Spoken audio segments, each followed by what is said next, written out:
Hi, I'm your host, Jürgen Strauss from InnovaBuzz, and I'm really excited to welcome today to the InnovaBuzz podcast, all the way from Houston in Texas, the USA, Tatiana LaBello, who's a mindset and breakthrough coach and also CEO of LaBello LifeStyle. Welcome to the InnovaBuzz podcast, Tatiana. It's a great privilege to have you here as my guest. Thank you so much for having me. I was really excited to have this conversation with you today and to your listeners. So I'm honored. It is my honor and privilege to be here. Well, thank you. And it's a privilege to have you here. And I'm really looking forward to the conversation too, because Elle Bellard, who was our guest on episode 534 of the InnovaBuzz podcast, she introduced us and suggested that we have a conversation and told me all about you. So I thought, wow, I have to speak to Tatiana on the podcast. That is so incredible. I love Elle. She is amazing. We had an international business together where we did a lot of traveling and created a lot of memories. So I'm so grateful for her, and I'm so grateful that she introduced me to you. Excellent. All right. Well, one of the things Elle certainly does is work a lot with women to empower them, and that's your niche as well. You empower women, whether it's from coaching or from all the experiences you've had in the past, and there's a whole range of them, and we'll list those in the show notes for people to check out. But you've worked in the beauty industry, the health industry, the fitness industry. You're a motivational speaker, and you basically talk to people about living the life of your dreams. So I'm really looking forward to kind of exploring some of that. But before we do that, what's the impact you're making in the world, Tatiana? My mission has always been to inspire, encourage, and motivate others to really step into their calling with confidence and courage and power, and really just creating the life of their dreams, and really on a fulfillment basis so they can be the best that they could possibly be, truly living their life full out. That sounds fascinating. Sounds really great. Now, one of the things that struck me there and listening to some of your other interviews and reading some of your material, the life of your calling, how did you recognize that, and how can other people kind of get a sense of, well, what is it that's my calling? That's such a great question. I'm so glad you asked. What's interesting is what a lot of people don't know is when I was 4 or 5 years old, I started baton twirling, and I retired when I was 9 with 150 trophies and a world championship baton twirling title. So as you can see, this really was the premise for my life, which was built on a foundation of discipline and competition and being on stage and setting goals, which, at that time, of course, I didn't know. However, this was really, truly laying that foundation. And where the belief came in, I was very blessed to have a support system, my family, my mom and sisters, that really poured into me. My mother, when I was young, said, if there's anything you want to do, you can do it. And I just believed her. So the power of belief, I am living testimony that if you believe it, you can achieve it. And so I was really fortunate to have them in my corner pouring into me. And I pretty much just went out and did it because I believed that I could do it.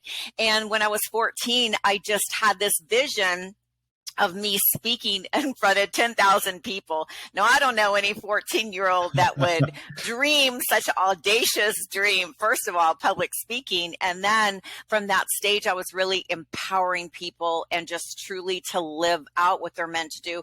And I just knew that was my calling. I was aerobic instructor. I got certified at 14, and I saw what fitness and health and just living a good life like that, and then having the mindset on top of it. I just knew that was my calling, and how I assist and facilitate others in finding their calling. It's really just doing a deep dive into their life. And the question that I love so much is, what lights you up? Yeah. And a lot of time when I say what lights you up, I get a blank stare. Like, I guess it's not a question that we ask too much, but I really want deep dive into what's their passion? What do they love doing? What are they good at? And what they're so good at is what they dismiss, which is their strength, which I call their superpower. And that a lot of times is tied in to what they're passionate about. Yeah, that's fantastic. So I've never met anyone who's been a world championship baton twirler. Yeah, well, my mother was the teacher, so I didn't give you that side of my mother was the instructor. So she had over 100 students, and so instead of putting us kids in daycare, she said, "You're joining in." Yeah. So that's how it all began. Yeah, that's how you got into it. Okay. Yes. This idea of finding your calling and finding what lights you up.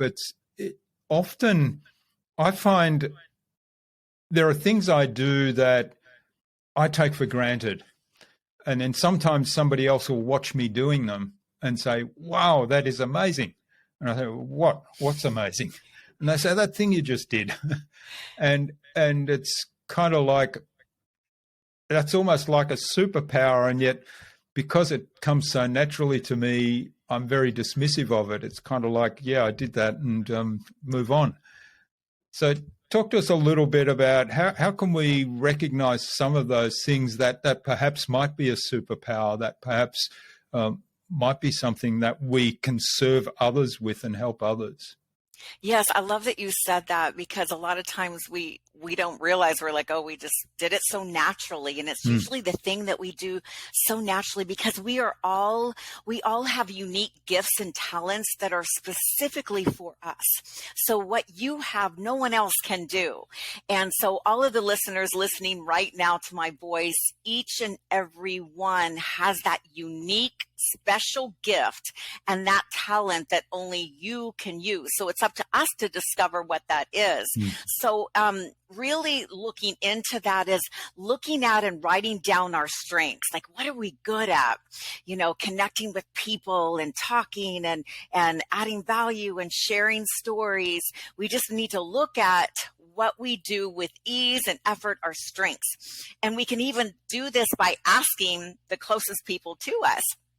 What do you think that I do with such ease? What do you think, that I do? What are my strengths from your perspective? And that could help us really get a deep dive into what it is that our calling is. But then we need to really look at what is a lot of our experiences, our pain takes us to our purpose.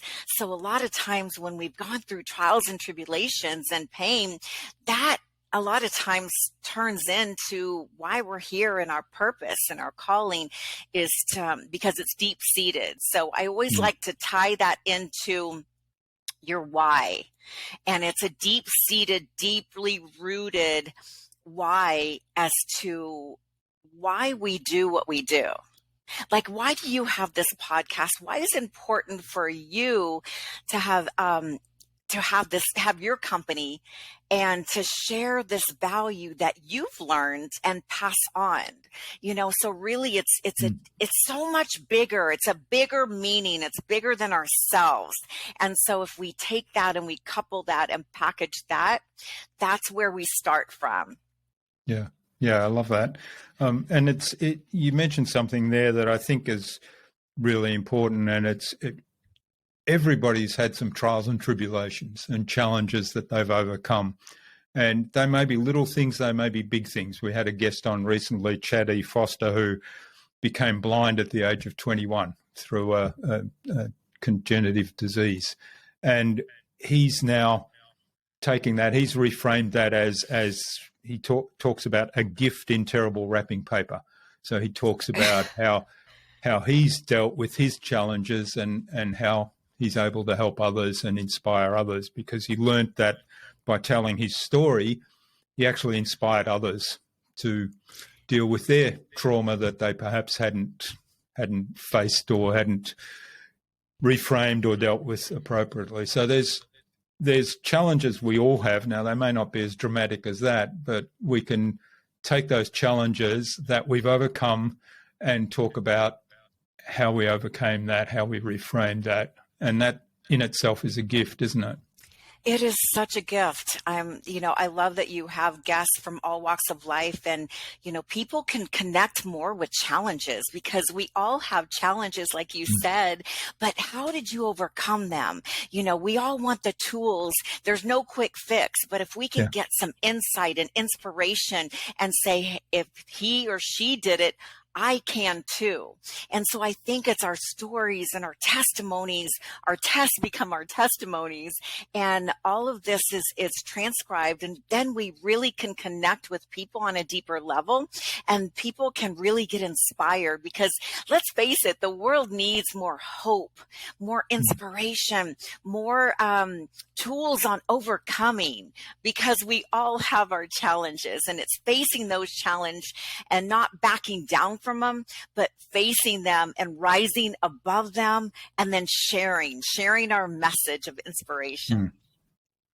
Well, one of the things you talk about is that comparison is really bad if we compare ourselves to others, and that's something that often prevents us from moving forward, or it kind of puts us back into a place where we don't take appropriate action. How do you find that balance between, here's somebody I've just spoken to, here's somebody that's faced the challenge, that's overcome the challenge, here's how they went about it, that's inspired me, I want to be like them, but how do I take that inspiration and make it a positive experience and not then compare myself to that person? Because what could well happen is that I follow the same process. I don't get exactly the same results because I've put my own spin on it, of course. And so then I say, worked for them. Why didn't it work for me? And then I go down this loop of negative comparison. Yes, that's so good, because comparison can really keep us stuck and from making progress. But if we can use other people's story as an inspiration to how they overcame, but we have to realize we have our own journey, and stay in our own race, stay in our own lane, and know that we are on the journey ourselves, and using that as an inspiration, but not a comparison. And I tell you, I went through a tough time of I was in acting and modeling in Los Angeles and Hollywood, and did the red carpet and went out on auditions, and I was completely and utterly just comparing myself. I went through this dark time where everything that I did was predicated on the way I looked, not how intelligent, how nice, how I come from the heart. It was really about what I look like on the outside. And I went through this dark time of just comparing myself to others. Well, why am I not good?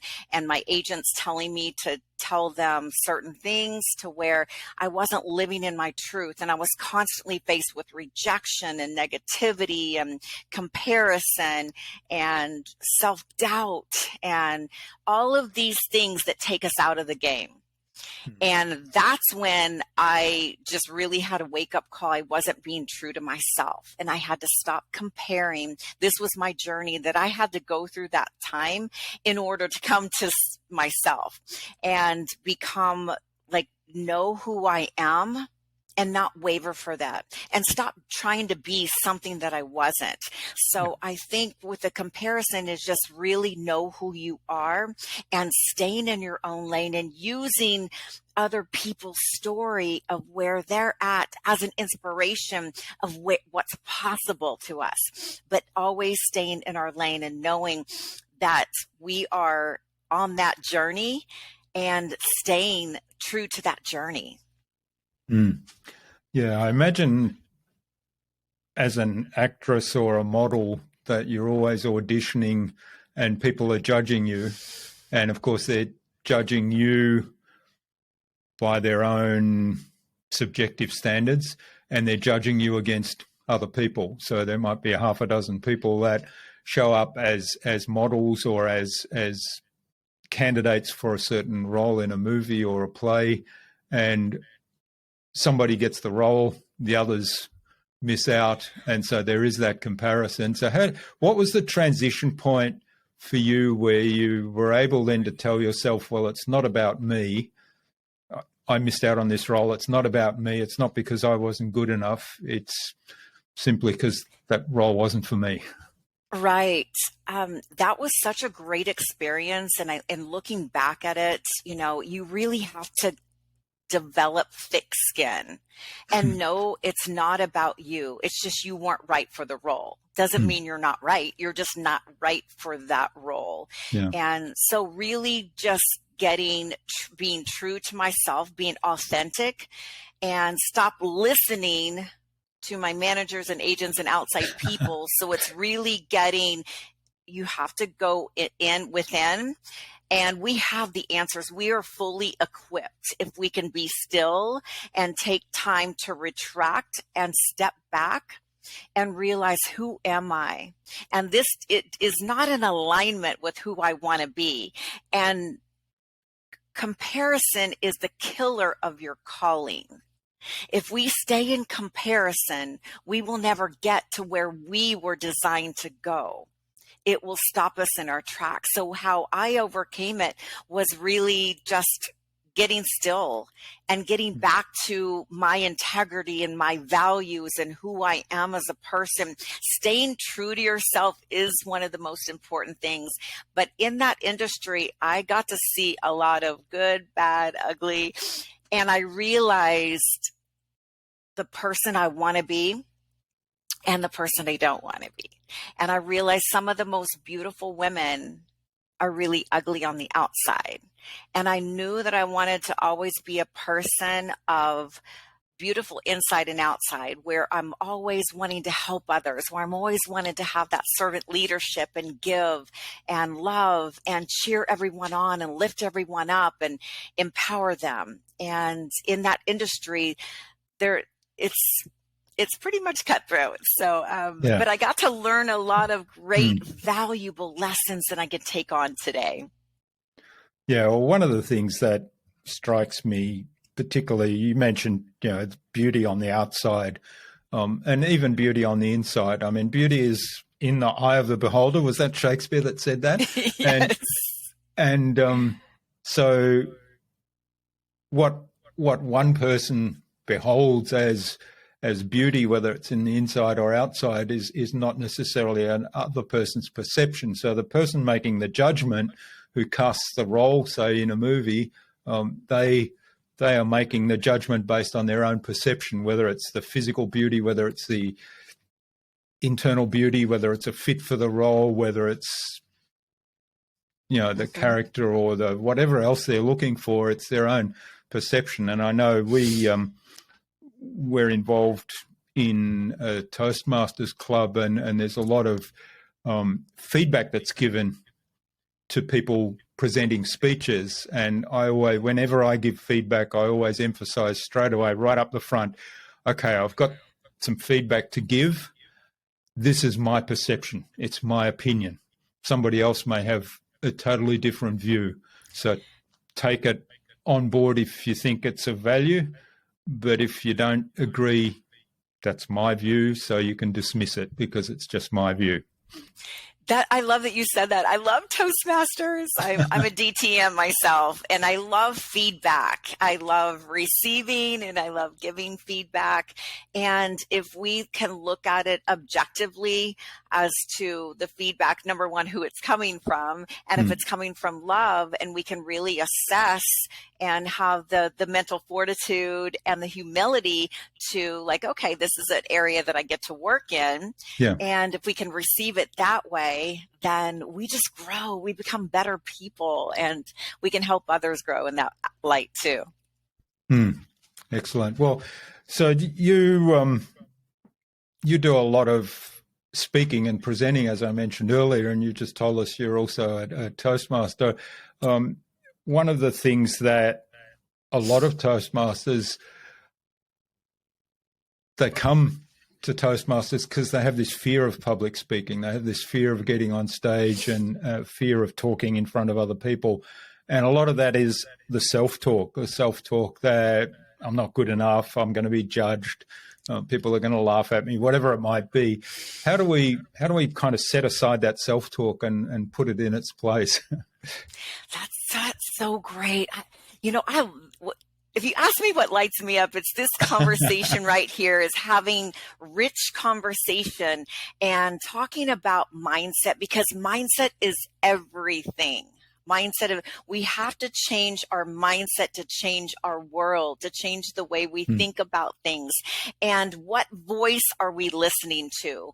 Are we listening to that small little voice? Because what happens when we have a vision and we cast our vision and we have our goals and we commit to our goals, then what happens is we have this little voice inside that goes, you can't do that. You've never been an entrepreneur. You've never started. Why do you think you can do that? You're too small. You're too old. You're too young. You're too inexperienced. You don't have the resources. What happens is our brain shuts off. You're not good enough. That's a big one. Yeah. And what happens is our brain shuts off and says, okay. So it shuts off all possibilities. So in that case, when that little voice, we need to shut it up and we need to reframe it and come from that space of, yes, it will work. Yes, I'll figure it out. I am fully equipped to handle this. And we open up ourselves to a positive mental state to where we reframe it. And then we look at it when we open ourselves to possibilities, then creative ideas flow, and we have that belief, and then people start showing up to help us, and we get this positive state. But it does take some work, but it takes awareness. Awareness is the first step to see what are you listening to, first of all. Which voice is going to drown out the other? We need to listen to the voice of why this will work and why it must work. And it's non-negotiable, rather than, well, I hope it will work. Well, we'll see if it will work. When it's a must, we're going to do whatever it takes to get it done. If it's a maybe, I hope to, we're going to just do what's convenient and what's comfortable. And that's not what we need. We need to do what's a must. Yeah. I love to play little games. I've started doing this. I mean, sometimes I was in a mind, like when I go cycling, for example, and I don't know where this came from, but it was just like a funny thing. If I go on a long climb up a hill or something and I get to the top, and it's been a real challenge to get there, and I get to the top and it's kind of a celebration to get there because now I've got the downhill, and I've started getting into this habit of saying, well done, legs. And it's kind of like almost as if the legs are a different part of me. And here's I love it. Sort of one inner voice saying, no, you did a great job there, legs. And so I started playing this game. And if something comes up that says, oh, that's not going to work, or you're never going to be able to do that, to kind of step back and almost do this split personality thing and say, oh, that's interesting. Why would you say that? And then almost put that voice outside of me as another person, listen to the voice, but don't necessarily take that as truth. Take it as, okay, all right, I'll consider that. And maybe that gets me some thoughts of what are some of the risks if I go down this path, because that's always a good question to ask, but not necessarily as, okay, I accept that I can't do this, so I'm just going to stop. Right. That's good.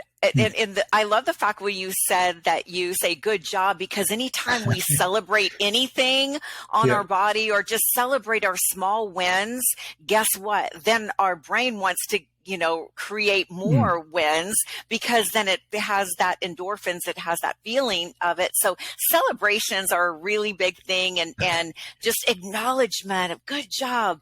We got to be our own cheerleaders, but we definitely need to be our own cheerleaders. So I love that you said that.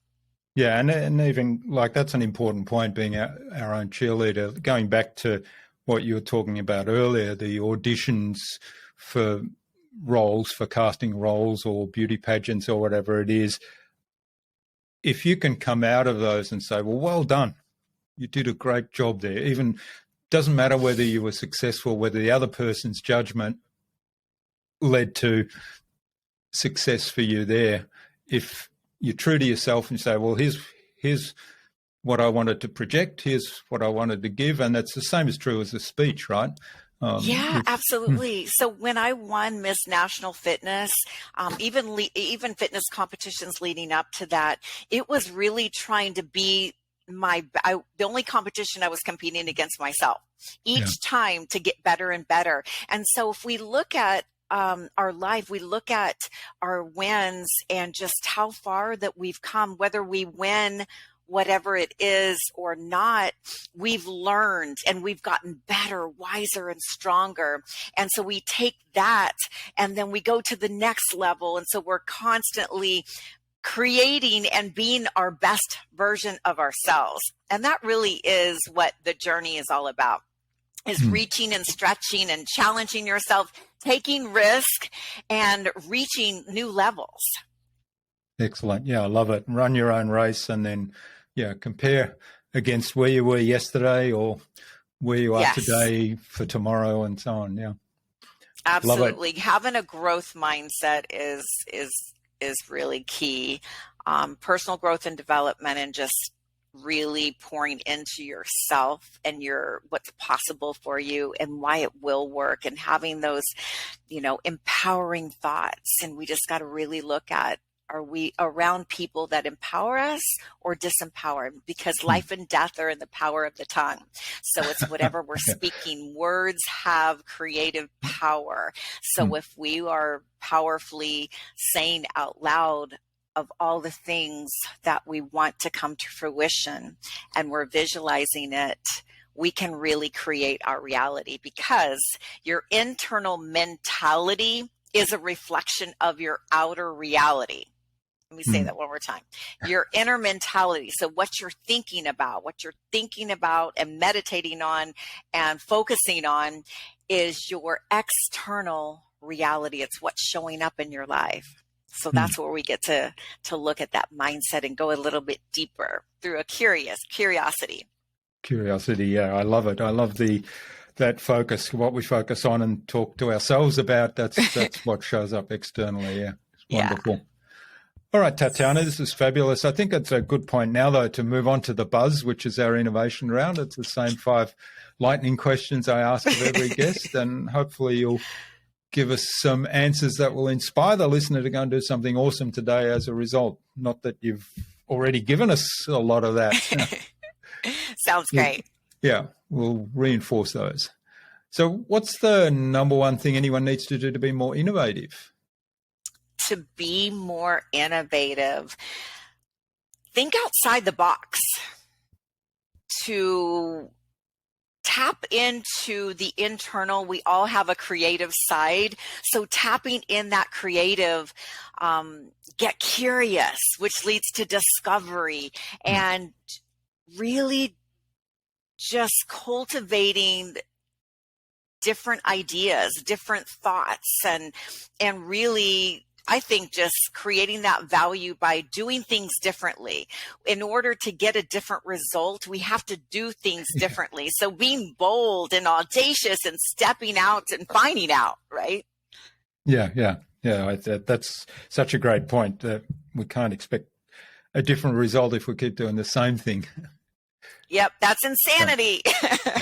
That's what Albert Einstein We don't want to said, keep repeating the same pattern over and over. So being innovative means stepping out. Well, if it works, then great. Yeah. Then we don't need to be innovative. But in order to be innovative is coming up with new ideas and better ways of doing things that add value, just more effectively and efficiently. And we can get a lot of great new things, innovative ideas by reading books, talking to people, just in our daily life.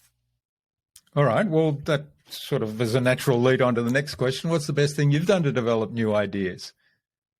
Ooh, I'm a part of a couple masterminds, and I really believe in community and aligning yourself with a community that's like-minded, business entrepreneurs like your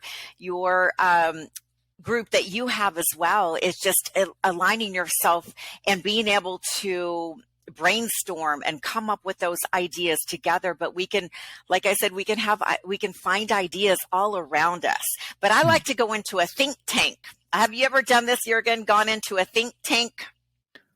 I'm not sure. I've probably done exercises like that, but yeah, describe it to us. Okay, a think tank means you cut out all distractions, which can be a little challenging for me. Yeah. I'm not gonna lie. And you're intentionally focusing on coming up with new ideas. So it's brainstorming. Think tank is you're setting your timer and you're just writing down anything and everything that you can write down, intentionally focusing. And you can get really creative and come up with a lot of ideas that way as well. Yeah. Okay. I have done things similar to that. I didn't call it think tank at the time, but yeah, that's great. Next time you do it, you're going to go, I'm going to my think tank. Yeah. Excellent. Yeah. The language is interesting, isn't it? Because if you associate that word with that exercise, then you can simply use that word and it will trigger the mindset of this is how I'm going to be now and this is what I'm going to do now. It's so true. Language, if we could just look at our language of how we're talking to ourselves, our self-talk, and how we're talking to others, and just how we are coming across, because like I said, words have creative power. But yes, when we use the language of empowerment and what's possibility, the brain opens up to so many creative ideas, and things start flowing in, and ideas and people start showing up. And so it's kind of that snowball effect. So I love that. Excellent. All right. Do you have a favorite resource you use most often? Favorite resource I use? Well, I have an accountability partner, which I highly recommend if you don't have an accountability partner. I work with her Monday through Friday, and we talk every morning. And we have our 3 gratitudes that we talk about, that we start off the conversation, and then our top 3 power goals for that day. So having weekly, for the day. So what that does is it prioritizes, and then of course I have lots and lots of sticky notes everywhere. They're stuck everywhere right in front of me, because remember, if we don't have what our vision is and what we're moving toward, we're just going to get caught up in the day, and we're not going to move forward in our business and in life. So it's important to have those priorities set. And so definitely time blocking. If there's 3 things, and I used to have a whole list and then I would keep adding to it, and it got overwhelming. So the power of 3 has tremendously helped me. And if there's nothing else that you get from this podcast today, is come up with your power 3, even if it's for the week, your top 3 things either you want to do in the day or that you want to do in that week that's going to move you closer to your vision, closer to your goals. So then you will know what to say yes to. And is this a yes? Is this going to take me closer, or is this going to take me further apart and distract me for where I'm going? Yeah. So there's a lot of things there around focus, and then also having the conversation with your accountability buddy, I guess, helps you clarify it as well. Not only clarify, Jürgen, but it's also to keep me accountable, because the next day, did you do the things that you said? Yeah. Are you of integrity? Did you you said you're going to do these things? What happened? What got in the way? So if we're accountable to someone, we're more apt to do it. But if we don't have anyone, like not showing up at the gym, if I don't have a trainer or no one knows, I can just easily not go and make up excuses and reasons. You do the exercises. Yeah. Yes. But having someone there that holds you accountable, that's why coaching is so great. Hiring a coach, hiring a trainer, hiring a mentor, hiring an accountability partner, having someone in your corner that you are accountable to makes all the difference in the world. Excellent. All right. Now, what's the best way to keep a client on track? So keeping a client on track, let me ask a clarifying question. Is this during a coaching call or keeping them on track with their vision and their goals? More the longer term one, so the vision and the goals, yeah. Okay. So thank you for clarifying that. Keeping them on track with their goals and their vision is, we have actually a coaching form. And so in this form, it's a today's snapshot. What does life look like today?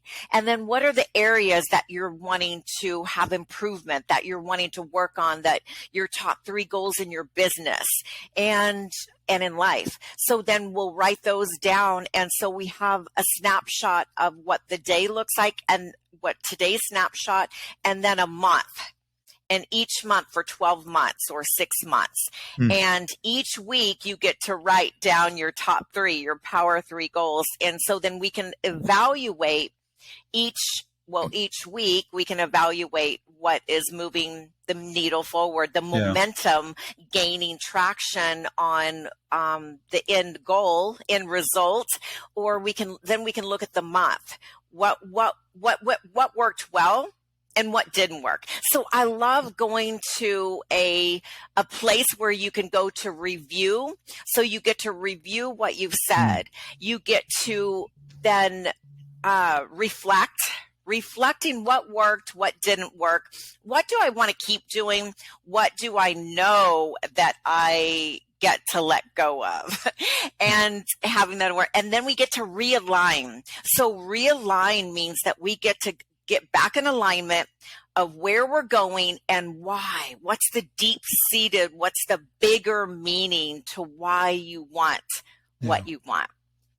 Yeah, I love it. And that documentation is so important. I know I sometimes look back a year. So I've got a system now where I make some notes on the day, and the way the system's built is I have to link it to the next day. So if I start my day, I'll link to, maybe I'll do it the day before, I'll link to tomorrow and open up that entry for tomorrow. And in doing that link, because it's online, sometimes it brings up the year before when I start typing in the date. And so just for the hell of it, I've started looking at the year before. What did I write there? And then I realized, oh, wow, I've come a long way since then. And that brings that celebration aspect to it. That is so great. Yes. So do you have a certain platform or certain form that you use, and how long have you been doing that? Yeah, I use Notion as with software as where I keep basically everything. And so I have my actions, and I do a form of time blocking. So I have sort of a 1-3-5 system. So the one thing must be done today. The 3, once that 1's done, I work on the 3. And then if I actually get through those 3, I'll have a look at the 5. Rarely do I get to the 5, but sometimes those 5s will move up to a 3 or a 1 on subsequent days or subsequent weeks. And they're all there. And then I have some notes on what was discussed, what sort of forward action, what ideas I have, so various different bits and pieces. And that's date stamped so that I can link that. And if I link to tomorrow's day to start up that section again, then often I'll reflect back on a year ago, and when I look at that, I say, oh, wow. So that's what I was doing a year ago. Yeah. That is amazing. And what tracking is so big, and I love the 1-3-5. That's great, because we don't realize how far we've come. A lot of times we focus on how far we have to go, and that could be a little frustrating and discouraging and overwhelming. But if we look at how far we've come, and we look at our celebrations and our wins, and I love that you said that, because it's an intricate part of what I do is the celebrations and the joy and the just the wins that we get to acknowledge. So I love that you do that. Yeah. Well, it comes back to what we were saying before, the self-talk. We were very quick to berate ourselves when things don't go as we perhaps want them, but we're not that quick to celebrate. Right. Right. Yeah. All right. Well, the final question of the buzz, what's the number one thing anyone can do to differentiate themselves? What can you differentiate yourself? I believe being a person of integrity, adding value, going above and beyond, being that person that truly cares about other people. That quote by Maya Angelou. People, at the end of the day, people are not going to remember what you said and did. They're going to remember how you made them feel. So I believe it's really just making people feel special and taking the time to get to know them. If you have a business, customer service is everything. Get to know them and really truly care about people. Be a person of excellence and, again, of integrity, and add value where you can.